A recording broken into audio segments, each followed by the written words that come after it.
Oh, pero para sa ngayon, punta ka lang dyan. Okay. O David, maraming humingi daw ng ano mo, ng video mo.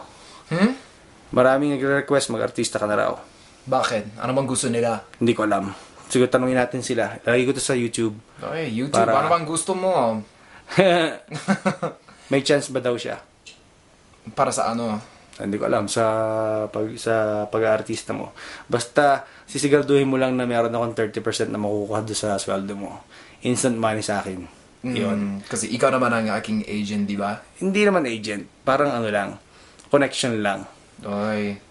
Dahil connection, okay yung connection. So Parang kailangan... palamon. Parang palamon sa akin. Hindi naman. Para magbe-benefit din ako, no?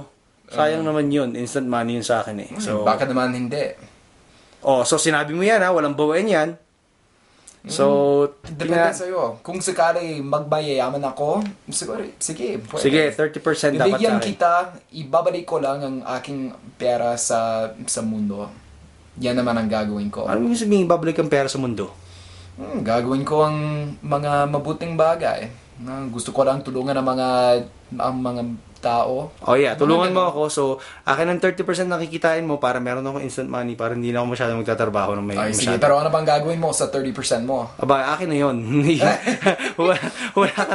wala ka nang pakialam doon. It's up to me. But anyway, yeah, maraming humingi sa iyo ng video. So, we're just making one. Okay. Alright? Alright. Alright.